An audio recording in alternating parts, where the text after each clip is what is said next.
नमस्कार दोस्तों। स्वागत है आप सभी का इस चैनल में यूपीएससी पीसीएस अकेडमी में। मैं हूं Subodh Rai and presently I am working on the post of finance administrative officer in government of Bihar. तो दोस्तों आज हम लोग डिस्कशन करेंगे वो है एडिटोरिया का प्रैक्टिस सेट नंबर 2। और जो पहला था वो हमने ऑलरेडी कर लिया है। तो आज 2 नंबर जो सेट है वो हम लोग करेंगे और इसको थोड़ा बहुत जो भी कुछ एडिशनल इंफॉर्मेशन है वो भी मैं आपको बीच बीच में बताते रहूंगा, है ना। जो इसमें लिखा है वो तो मैं बताऊंगा ही, प्लस कुछ एक्स्ट्रा नॉलेज भी आपको मिलने वाला है यहाँ पे गाइस। तो वीडियो थोड़ा लंबा होगा तो कृपया करके आप लोग स्किप मत करना, पूरा देखना वीडियोस, क्योंकि काफी ज्यादा हेल्पफुल होने वाला है इससे आपको, राइट। तो चलिए हम लोग स्टार्ट करते हैं गाइस। और अभी तक आपने हमारा चैनल को सब्सक्राइब नहीं किया है तो कृपया करके चैनल को सब्सक्राइब कर लीजिए। तो चलिए हम लोग ये देखते हैं पहला क्वेश्चन जो है इसमें। ये जो आपका बात कर रहा है कि किस मंत्रालय के अधीन नक्शा कार्यक्रम की दूसरी जो चरण का शुरुआत किया गया है ना, इसके बारे में पूछा जा रहा है गाइस। ठीक है, पहला क्वेश्चन है हमारे ये। नक्शा जो है एक तरह का कार्यक्रम है और ये देखिए थोड़ा सा कंफ्यूजिंग है। ये मंत्रालय जो है ये थोड़ा ये है जो अर्बन एरिया से रिलेटेड है स्कीम, लेकिन इसका जो मंत्रालय है वो ग्रामीण विकास मंत्रालय हो जा रहा है ना। तो इसको आप अच्छा से याद रखिए, कंफ्यूज नहीं करना है गाइस। इसका नक्शा का फुल फॉर्म क्या होता है? तो नेशनल, ये देखो, national geospatial knowledge based land survey of urban habitation. मतलब ये जो भूमि है, भूमि का सर्वे से रिलेटेड है और ये अर्बन एरियाज में जो होता है उसमें रिलेटेड है। और ये पहला स्टेट जो है इसमें वो एमपी में ये स्टार्ट किया गया है ना। एमपी जो मध्य प्रदेश है वहाँ पे किया गया है, तो याद रखेंगे इस चीज़ को। ठीक है। And urban land record system है ना, मेनली ये इसमें यहाँ पे चेक किया जाएगा, उसको सर्वे किया जाएगा। ठीक है, ये मेन मकसद है, ध्यान रखेंगे इस चीज़ को। मूव करते हैं हम लोग फटाफट नेक्स्ट क्वेश्चन की तरफ। तो अगला क्वेश्चन हमारा ये है कि भारत सरकार ने किस अभियान के तहत जन औषधि केंद्रों में युवाओं के लिए भावनात्मक लर्निंग कार्यक्रम शुरू किया है? तो इसको देखिए, इसका हो जाएगा सेवा से सीखे, है ना। ये जो इसका आंसर हो जाएगा, ये एक अभियान है जो कि आप लोग ध्यान रखेंगे, सेवा से सीखे अभियान है। मूव करेंगे हम लोग फटाफट नेक्स्ट क्वेश्चन की तरफ। तो अगला क्वेश्चन हमारा ये है कि किस राज्य में प्रस्तावित 1000 मेगावाट की सौर ऊर्जा परियोजना का स्थानीय आदिवासी समुदायों के विरोध के बाद भी एशियाई विकास बैंक ने 434.25 मिलियन डॉलर का ऋण वापस ले लिया है, राइट। तो देखिए इसका जो राइट आंसर हो जाएगा वो असम के कार्बी आंगलोंग हो गया ना। असम में कार्बी आंगलोंग आप पहाड़ी है, आपको पता होगा। ठीक है, तो वहाँ का जो आदिवासी लोग हैं वो विरोध किए थे, है ना। तो उसके बाद जो है वापस ले लिया गया ऋण। ठीक है, तो ध्यान देंगे सौर ऊर्जा ऊर्जा के लिए था। और ये यहाँ देखो, एशियन बैंक के बारे में बात किया गया है, जो एशियाई विकास बैंक है, एडीबी इसको बोलते हैं। इसका स्थापना हम लोग बात करेंगे तो गाइस इसका जो है ना 1966 में हुआ था, ध्यान देंगे। और फिर इसका जो हेडक्वार्टर है, हेडक्वार्टर का बात करेंगे तो ये मनीला में पड़ता है। फिलीपींस की राजधानी जो मनीला है वहाँ पे इसका है। ठीक है, मूव करेंगे हम लोग अगला क्वेश्चन की तरफ। तो इसमें देखिए ये दिया है कि भारत के किस शहर से प्रभावित होकर तेलंगाना सरकार ने हैदराबाद में 80 करोड़ में इको टाउन विकसित करने की घोषणा किया है? ठीक है, ये चीजें बात किया जा रहा है गैस। ठीक है, हम बात करें फोर्थ नंबर क्वेश्चन के। इसमें क्या बोला कि जापान के किस शहर से प्रभावित होकर तेलंगाना सरकार ने हैदराबाद में 80 एकड़ में इको टाउन विकसित करने की घोषणा किया है? तो ये देखिए इसका जो राइट आंसर हो जाएगा कीता की यूज हो जाएगा, है ना। कीता की यूज जो है ना, ये इसका राइट आंसर हो जाएगा गैस। मूव करेंगे हम लोग आगे। नेक्स्ट क्वेश्चन देखिए इसमें दिया है, नेक्स्ट क्वेश्चन हमारा यह है कि केंद्रीय संचार मंत्रालय के तहत डाक टिकट विभाग द्वारा जियो कोडेड डिजिटल एड्रेस अवसंरचना का निर्माण के लिए किस नीति का शुरुआत किया गया? तो इसका जो आंसर हो जाएगा वो हो जाएगा ध्रुव नीति का, राइट। और देखिए ध्रुव जो है उसका एक फुल फॉर्म भी है जो आपको पता होना चाहिए। इसका फुल फॉर्म है digital hub for relief and unique virtual address, है ना। तो ध्रुव निधि और किस चीज से रिलेटेड है? ये डाक विभाग जो रिलेटेड है, ये स्पेशली एक जियो कोडेड जो है डिजिटल एड्रेस के निर्माण के लिए बात किया जा रहा है। ठीक है, ध्यान देंगे इस चीज को। नेक्स्ट हम लोग देखेंगे कि किस राज्य ने होलंबी कला में भारत का पहला ई कचरा इको पार्क स्थापित करने का घोषित किया गया है? तो ये आपका दिल्ली सरकार हो जाएगा। ठीक है, और ये दिल्ली में कहाँ पे किया गया था? नोएडा में ये चीजें किया गया है, ध्यान देंगे इस चीज को, है ना। होलम्बिकला एक जगह है यहाँ पे, और यहाँ पे भारत का पहला ई कचरा नहीं, इलेक्ट्रॉनिक जो आपको पता होगा ई वेस्ट जो होता है, जैसे कि आपका कोई कंप्यूटर हो गया, कोई मोबाइल वगैरह, ये जो आप लोग यूज करने के बाद जो फेंकते हैं तो वो एक तरह का ई कचरा हो जाता है, क्योंकि उससे बहुत सारे रेडिएशन वगैरह निकलता है, कैडमियम, लिथियम, है ना, बेरिलियम, ये सब चीज़ें जो होती है ये कहीं ना कहीं एक तरह से रेडिएशन भी इमिट करता है। तो इस चीज़ के लिए एक इको पार्क बनाया गया है, और ये कहाँ पर है? तो दिल्ली में। नेक्स्ट हम लोग देखेंगे कि अंग्रेजी, हिंदी, उर्दू, डोगरी, भोटी, पुर्गी भाषा में किस भाषा को लद्दाख की आधिकारिक भाषा के रूप में मान्यता नहीं मिली है गाइस? ठीक है, तो ये देखिए डोगरी हो जाएगा, यानी भोटी को मिली है, हिंदी को मिली है और पुर्गी को मिली है, और ये जो है इसको नहीं मिली है, डोगरी को नहीं मिली है। ठीक है, तो ये हमारा आंसर हो जाएगा, ध्यान देंगे इस चीज को यहाँ पे। नहीं पूछा गया है, देखिए ध्यान देंगे, किसको मिला है ये नहीं पूछा, किसको नहीं मिला है, तो ये हो जाएगा डोगरी, है ना। तो ये चीज़ें इंपॉर्टेंट है गाइस, ध्यान रखेंगे, ये पूछ सकता है आपको, ऐसे करके पूछ देगा भोटी और पुर्गी कहाँ पे अभी जो आधिकारिक भाषा दिया गया है, तो ये लद्दाख में दिया गया है। और ये किसके द्वारा किया गया, तो हमारे प्रेसिडेंट के द्वारा दिया गया है, ठीक है, जो हमारे प्रेसिडेंट है उनके द्वारा दिया गया है, द्रौपदी मुर्मू जी के द्वारा। नेक्स्ट हम लोग देखेंगे कि चुनाव आयोग ने, भारतीय चुनाव आयोग ने नवंबर में प्रस्तावित बिहार विधानसभा चुनाव के दौरान किस नए मोबाइल एप्लीकेशंस का प्रयोग करेगा, तो ये हो जाएगा आपका ECI नेट, है ना, ECI पता होगा, इलेक्शन कमीशन ऑफ इंडिया है, और नेट जो है नेट होगा, जो इंटरनेट है वो वाला नेट यहाँ पे लिया गया है। तो देखिए ये एक तरह का क्या होगा ना, एक तरह का मास्टर एप्लीकेशन बनाया गया है ECI नेट करके, एक ऐप है, और उसके अंदर में क्या होगा, जितने पहले जो आपने सुना होगा बहुत सारे ऐप, जैसे सुविधा ऐप होगा, है ना, या फिर स्वीप अभियान वगैरह था, या और भी बहुत सारा पोर्टल था जो कि चुनाव इलेक्शन कमीशन से रिलेटेड था, तो वो सबको एक जगह करने का बात किया जा रहा है, और बेसिकली ये यही करेगा ECI नीट जो है, इसमें क्या करेगा, यूनिफाइड एक तरह का हो जाएगा एप्लीकेशन, मतलब इसके अंदर आप जाएंगे, इसी के अंदर आपको सारे एप्लीकेशन मिलेंगे अलग अलग, है ना, अलग अलग जाने का जरूरत नहीं पड़ेगा, पहले जैसे आप सुविधा ऐप के लिए अलग जाना पड़ता था, या फिर दूसरे जो ऐप थे उनके लिए अलग जाना पड़ता था, राइट। अब ऐसा नहीं है, तो ये मेनली ये काम है, आपको ECI से रिलेटेड आपको पता होना चाहिए guys, है ना, ये एक संवैधानिक बॉडी है, ठीक है, तो ध्यान देंगे इस चीज़ को। चलिए मूव करते हैं हम लोग आगे नेक्स्ट क्वेश्चन की तरफ, तो हम लोग देखते हैं कि राष्ट्रपति द्रौपदी मुर्मू जो है संविधान के किस अनुच्छेद के तहत केंद्र शासित प्रदेश लद्दाख आरक्षण विनियमन 2025 जारी किया है, तो ये जो हो जाएगा आपका जो आंसर हो जाएगा आर्टिकल 240 है गाइस, ध्यान देंगे इस चीज को, आर्टिकल 240 हो जाएगा।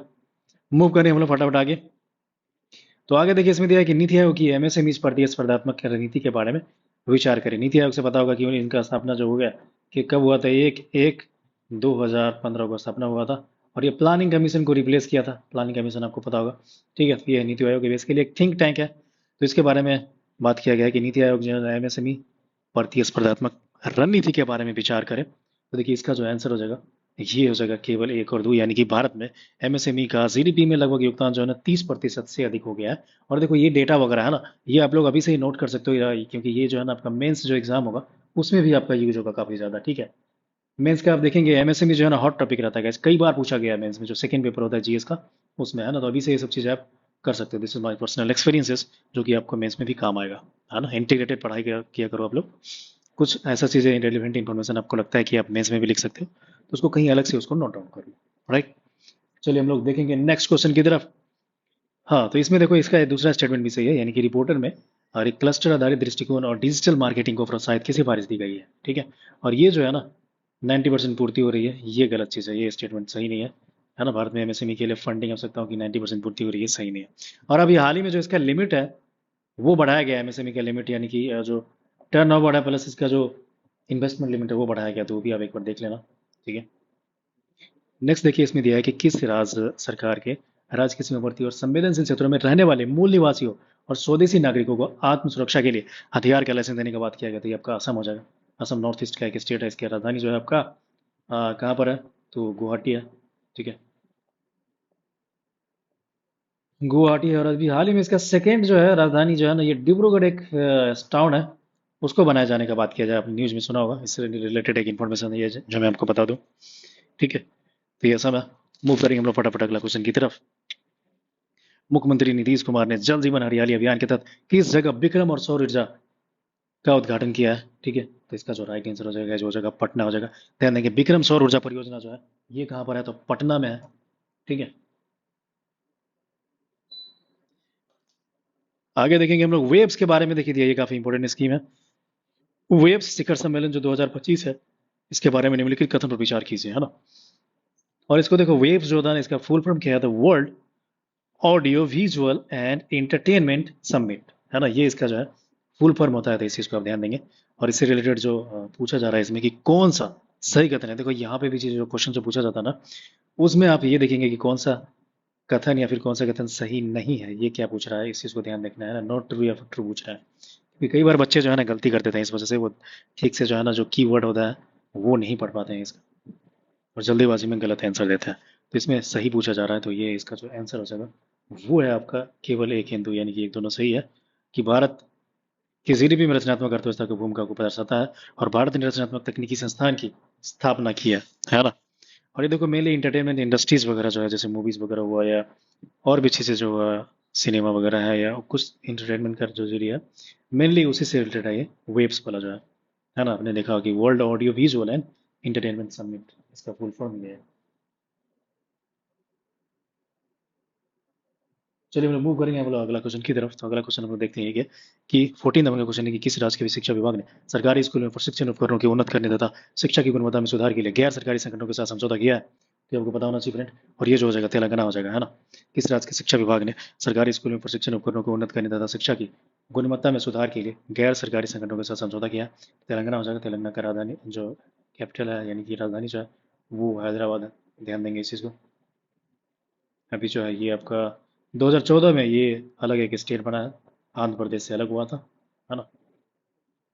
नेक्स्ट देखिए इसमें दिया कि G20 के बारे में दिया कि शेरपा पद से इस्तीफा हाल ही में किन्होंने दे दिया था? अमिताभ कांत जी है ये। अमिताभ कांत जी ने शेरपा जो होता है G20 के पद से वो उन्होंने इस्तीफा दे दिया है। ठीक है। चलिए अगला क्वेश्चन हम लोग देखेंगे गाइस की। और देखिए G20 एक अलग इंपॉर्टेंट बॉडी से इससे रिलेटेड हमेशा क्वेश्चन पूछा जाता है, तो इससे भी रिलेटेड आप चीज़ें देख लेना। ठीक है। G20 में ट्रॉयका नाम का एक चीज़ होता है। उसमें क्या होता है कि इस बार जो जो चेयरमैनशिप करेगा, जैसे जहाँ पे मीटिंग होने वाला है G20 का, वो भी उसका मेंबर रहेगा। प्लस लास्ट ईयर जिसमें जो हुआ था वो भी इसका मेंबर रहेगा, और नेक्स्ट ईयर जहाँ पे इसका मीटिंग होने वाला है वो भी रहेगा, यानी कि 3 मेंबर इसका एक साथ होता है। इसको ट्रोइका बोलते हैं। देखिए अगला चीज हम लोग बात करेंगे, किस जगह एयर इंडिया का विमान बोइंग 787 ड्रीम लाइनर दुर्घटनाग्रस्त हो गया, जिसमें कि 241 लोगों की मौत हो गई है? इसका जो आंसर हो जाएगा ये आपका हो जाएगा अहमदाबाद हो जाएगा यार। आपको पता होगा कि अहमदाबाद में बहुत बड़ा ट्रेन हादसा हुआ था। इनफैक्ट एक जो बिल्डिंग था, आई थिंक कोई डॉक्टर लोग उसमें रहते थे, हॉस्टल था, उसी के ऊपर ही गिर गया था और काफी लोगों की जान गई थी उसमें। और एक बंदा जो था वो किसी तरह से, एक चमत्कार कहिए जो कहिए, एक आदमी जो है ना उनका लाइफ सिर्फ बचा था, बाकी सभी लोग का डेथ हो गया था। काफी अनफॉर्चुनेट दुखद घटना था ये। ठीक है। तो ये विमान का नाम देखो क्या था, तो कि एयर इंडिया का विमान था बोइंग 7878 ड्रीम लाइनर, है ना। अहमदाबाद में हुआ था।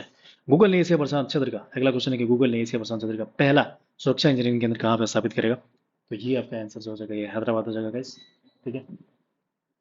हैदराबाद, ये क्या चीज़ है? तो पहला सुरक्षा इंजीनियरिंग केंद्र कहाँ आयोजित किया जाएगा? हैदराबाद में किया जाएगा। और इससे रिलेटेड एक और न्यूज़ है कि इसने एशिया पैसिफिक क्षेत्र में जो है सबसे बड़ा अपना एक ऑफिस खोला है, और वो बेंगलुरु में खोला है। ठीक है। ये भी ध्यान देंगे। इसका नाम क्या है? तो अनंत नाम है। और ये आपको कहाँ पर है? तो हैदराबाद में है।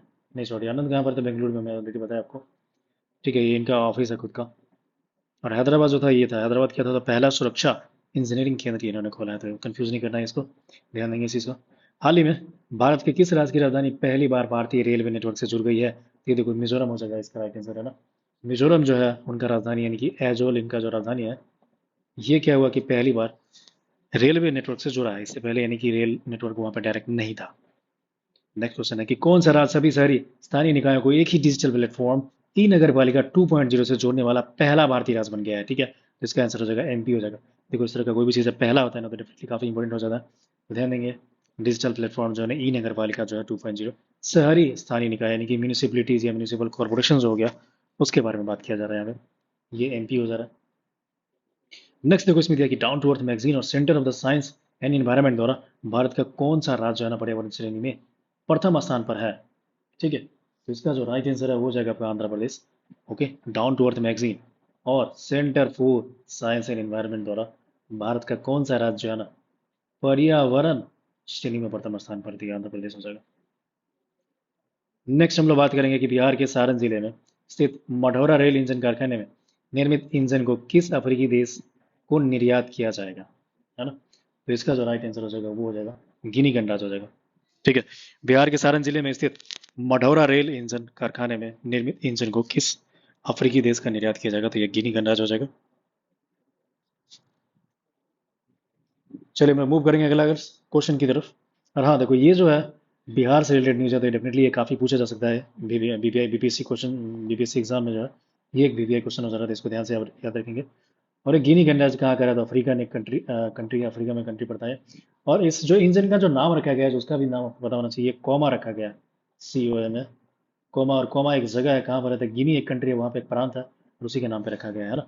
और मढ़ौरा कहाँ पे है? तो सारण यानी कि छपरा जिला में पड़ता है। ठीक है। चलिए आगे देखते हैं हम लोग, किस राज्य सरकार ने 2025 से 35 के जल विद्युत दशक घोषित किया है? तो इसका जो राइट आंसर हो जाएगा वो हो जाएगा अरुणाचल प्रदेश। राइट। अरुणाचल प्रदेश ने क्या किया, जल विद्युत दशक घोषित किया 25 से 35 को। नेक्स्ट देखिए इसमें क्या है कि सरकारी ई मार्केट प्लेस के माध्यम से सर्वाधिक डिजिटल सार्वजनिक खरीद करने वाला शीर्ष राज्य कौन बन गया है ना। GEM इसको बोलते हैं, गवर्नमेंट ई मार्केट प्लेस बोलते हैं गाइस। जेम बोलते हैं, पोर्टल होता है एक तरह का।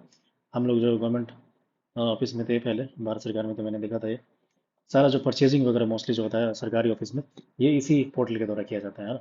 इसके लिए एक पोर्टल है जेम जिसको बोलते हैं, गवर्नमेंट ई मार्केट प्लेस इसको बोलते हैं। इसी के बारे में बात किया जा रहा है कि सरकारी ई मार्केट प्लेस यानी कि गवर्नमेंट ई मार्केट प्लेस के माध्यम से सर्वाधिक डिजिटल सार्वजनिक खरीद करने वाला शीर्ष राज्य कौन बन गया, तो उत्तर प्रदेश बन गया। यानी कि सारे स्टेट से मिला के यूपी जो है सबसे ज्यादा खरीद इस पोर्टल के माध्यम से किया है। नेक्स्ट देखेंगे हम लोग क्वेश्चन की केंद्र सरकार ने उल्लास नव भारत साक्षरता कार्यक्रम के तहत मिजोरम और गोवा के बाद आधिकारिक तौर पर पूर्ण साक्षरता हासिल करने वाला तीसरा राज्य कौन बन गया है, राइट। तो ये देखिए, ये क्वेश्चन है, काफी इंपॉर्टेंट क्वेश्चन है इनफैक्ट। तीसरा राज्य बन गया, तो इसका जो आंसर हो जाएगा वो त्रिपुरा हो जा रहा है, राइट। त्रिपुरा जो है वो इसका राइट आंसर है, बताओगे आपका।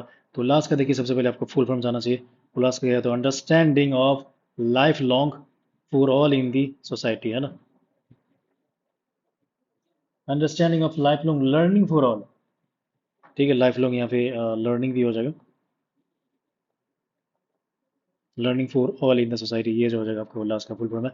और गैस देखो, उल्लास से रिलेटेड ऑप्शन में एक चीज़ और बताऊँ कि ये 15 साल से ज़्यादा जो एज होता है ना, उनके लिए ही है, सिर्फ ये बच्चों के लिए नहीं होता है। ठीक है, मान लो 15 साल के आजा जो एज हो गया, इवन कितना भी एज हो उनको, मान लो 40 साल, 50 साल, 60 साल, वो किसी कारण बस पढ़ाई नहीं कर पाए, तो उनको एक तरह से शिक्षा दिया जाएगा, और एक तरह का ये एडल्ट एजुकेशन हो जाएगा, है ना। जो जो एडल्ट लोग हैं, जो प्रौढ़ लोग हैं, उनके लिए शिक्षा होगा। ठीक है, और ये जो न्यू एजुकेशन पॉलिसी है उसी के अंदर में ये किया गया है, न्यू एजुकेशन पॉलिसी का पार्ट है, ये भी ध्यान रखेंगे आप चीज़ को। और इसमें 3 स्टेट के अलावा, यानी कि मिजोरम तो है ही, एक गोवा भी है ही, और ये त्रिपुरा आपका है ही, इसके अलावा एक यूटी भी है, लद्दाख, वो भी पूर्ण साक्षरता है ना हासिल किया था, ये भी ध्यान रखेंगे इस।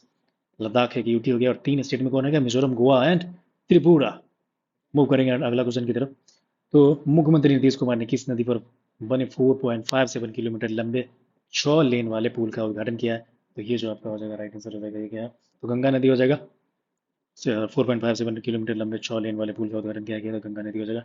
मूव करेंगे हम लोग फटाफट अगले क्वेश्चन की तरफ। तो अगला क्वेश्चन हमारा देखिए है कि केंद्रीय शिक्षा मंत्रालय द्वारा जारी परफॉर्मेंस ग्रेडिंग इंडेक्स रिपोर्ट 2023 से 24 में कौन सा राज्य है ना सबसे निचले स्थान पे रहा है, तो इसका जो राइट आंसर हो जाएगा ये हो जाएगा आपका मेघालय, है ना। 26 का राइट आंसर मेघालय, यानी कि क्या है, केंद्रीय शिक्षा मंत्रालय द्वारा जारी परफॉर्मेंस ग्रेडिंग इंडेक्स रिपोर्ट 2023 से 24 में कौन राज्य सबसे निचले स्थान पर रहती है, मेघालय हो जाएगा। मूव करेंगे हम लोग आगे, ऑपरेशन स्पाइडर वेब के बारे में देखिए कि संबंध किससे है, तो ये आपको पता होना चाहिए कि ड्रोन हमला से है। ड्रोन हमला आजकल जो आपको पता होगा कि ऑपरेशन जो सिंदूर हुआ था इंडिया में, उसके बाद जो है हमने जो अटैक किया था पाकिस्तान वगैरह पे, तो पाकिस्तान ने भी ड्रोन से इंडिया पे हमला करने की काफ़ी कोशिश किया था, है ना। तो ये स्पाइडर, ऑपरेशन स्पाइडर वेव जो है, ये एक तरह का ड्रोन हमला से रिलेटेड एक तरह का क्या है, तो ऑपरेशन है, तो क्या याद रखेंगे इस चीज़ को। मूव करेंगे हम लोग फटाफट अगला क्वेश्चन की तरफ। अगला क्वेश्चन जो आपका ये है कि नेक्स्ट क्वेश्चन हमारा है कि संयुक्त राष्ट्र महासभा में वर्ष 2026 से 27 के कार्यकाल के लिए Bahrain, Angola, Colombia, Liberia, Latvia में से किस देश को यूएनएससी के लिए 5 नए गैर स्थायी सदस्य के रूप में नहीं चुना गया? गैस देखो, यहाँ पे कंफ्यूजिंग चीज़ है ना। कुछ लोग इसको चुना हुआ समझ के गलती मार देंगे, नहीं चुना हुआ रखा गया। इसका जो राइट आंसर हो जाएगा वो क्या हो जाएगा, यानी कि ये इसका राइट आंसर अंगोला हो जाएगा, है ना।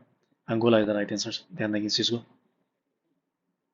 तो मूव करेंगे हम लोग फटाफट नेक्स्ट क्वेश्चन की तरफ।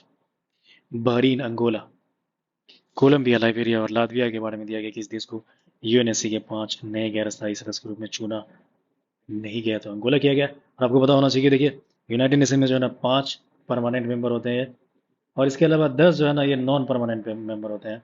ठीक है, इंडिया भी कई बार नॉन परमानेंट मेंबर बन चुका है, 1 साल के लिए एक बार बनाया जाता है इनको। ठीक है, ये ध्यान देंगे इस चीज़ को।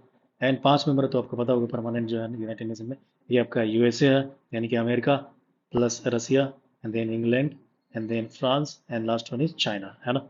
ये 5 कंट्री परमानेंट सदस्य है यूनाइटेड नेशंस का जो जनरल असेंबली है उसका।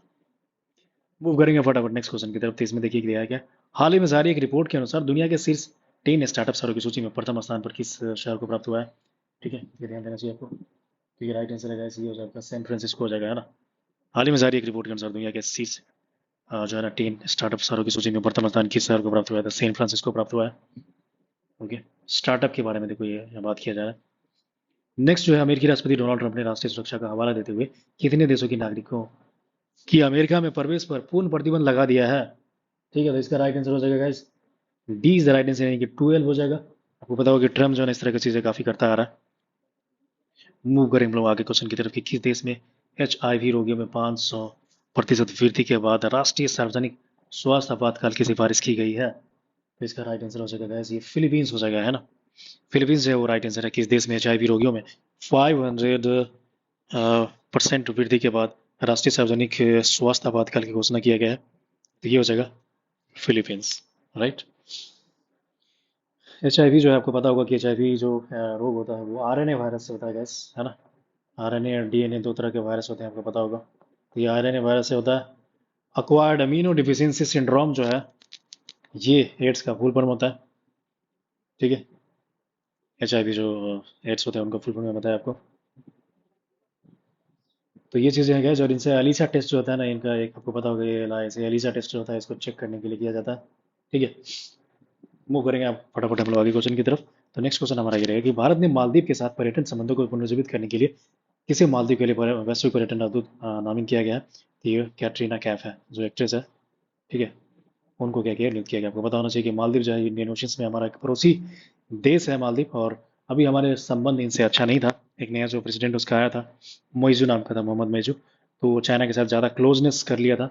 लेकिन अब इनका अकल ठिकाने लगा है, और अब अभी ये लोग पूरा कोशिश कर रहा है कि इंडिया से इसका संबंध बढ़ाया जाए, है ना। लास्ट ईयर, क्योंकि ईयर जो है इसने काफ़ी इंडिया के खिलाफ कुछ ऐसे काम किए थे कि इसका इकोनॉमी ठप पड़ गया था।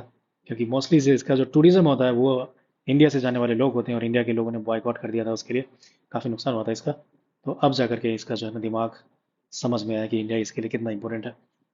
चलिए आगे हम लोग बात करते हैं कि ईरान के परमाणु सैन्य ठिकानों पर इजरायली हमले की प्रतिक्रिया के रूप में ईरान ने किस ऑपरेशन को चलाया था गाइस? तो इसका 33 का जो आंसर हो जाएगा ये हो जाएगा बी, ऑपरेशन ट्रू प्रॉमिस, है ना।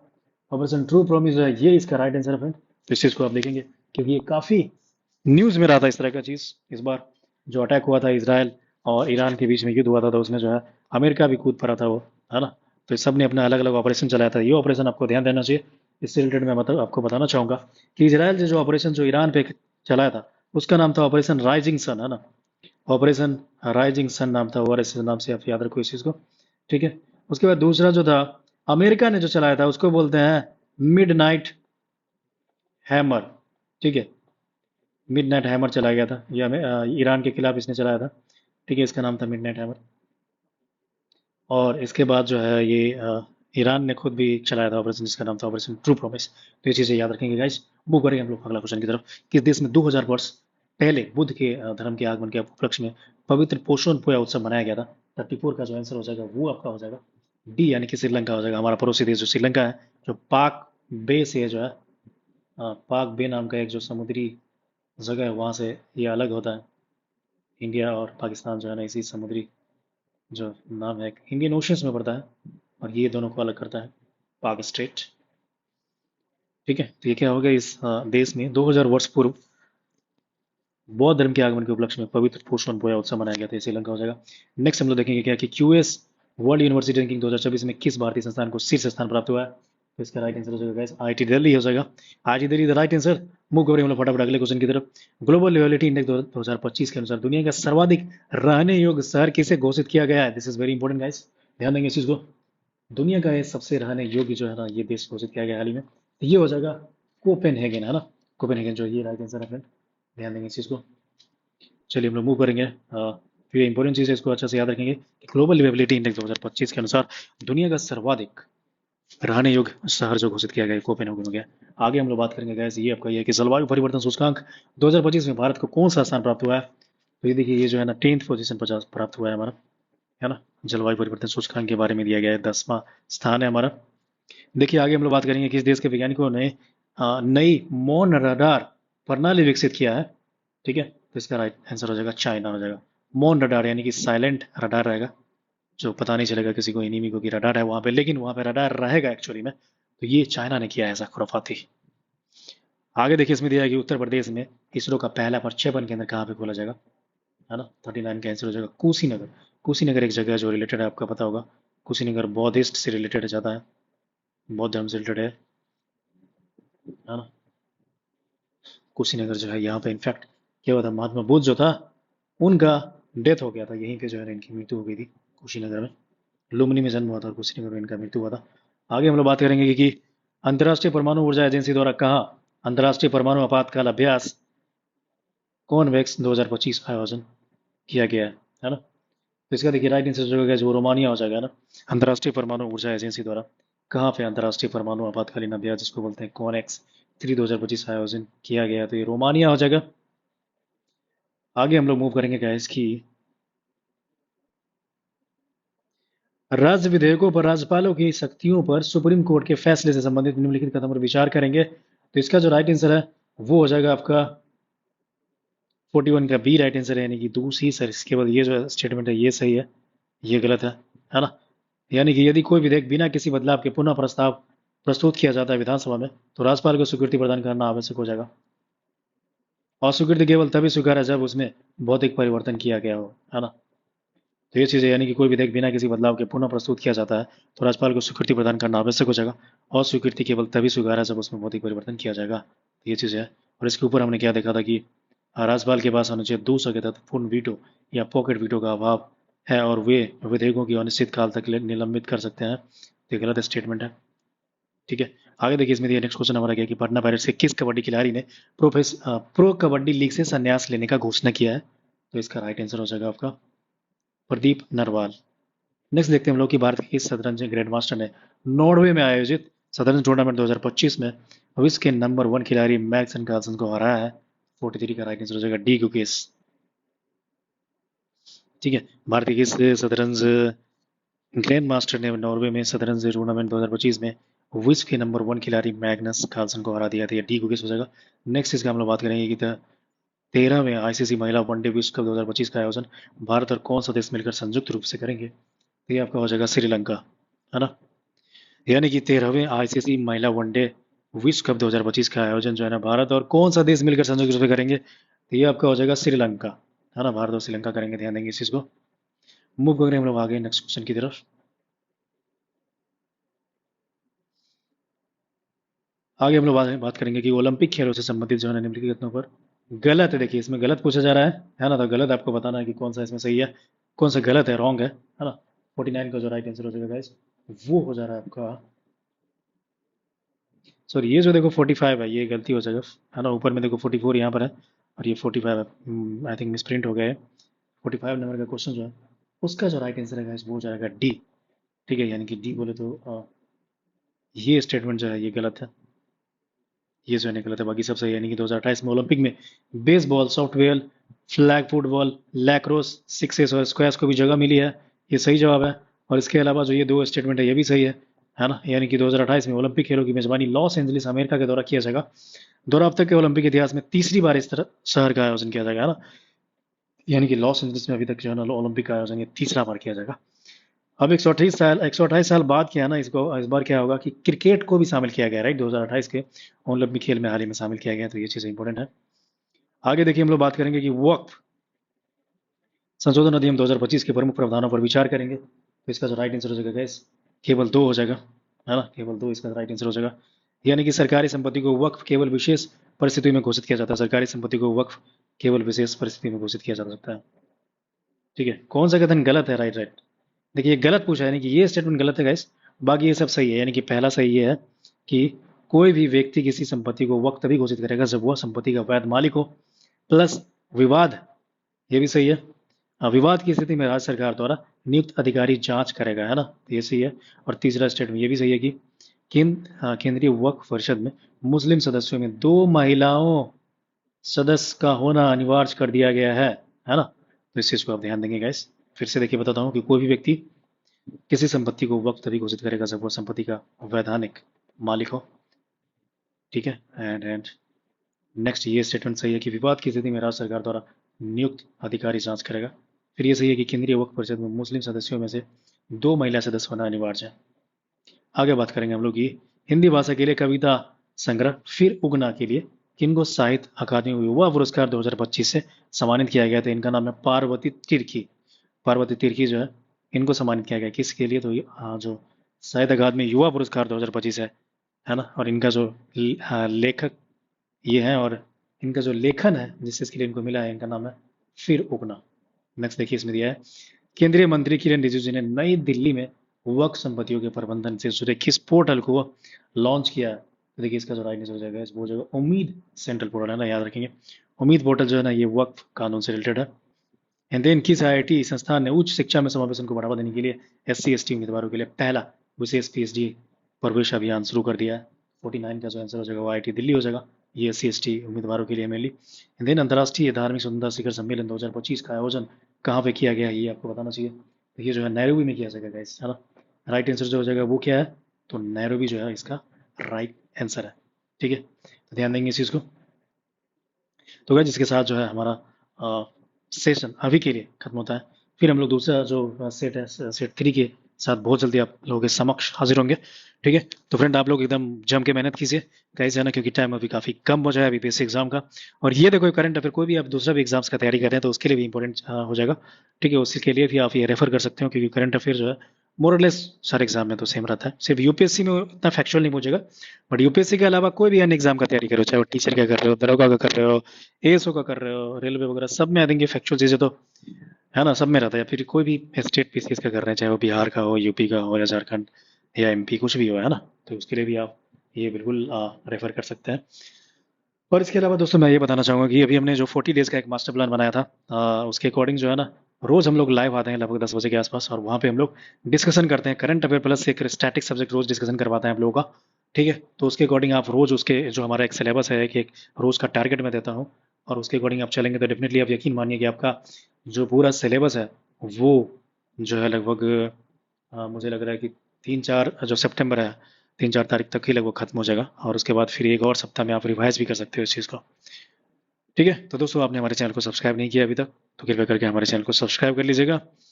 एंड मिलते हैं हम लोग नेक्स्ट वीडियोज़ में, तब तक के लिए आप लोग ख्याल रखिए। Take care, bye bye.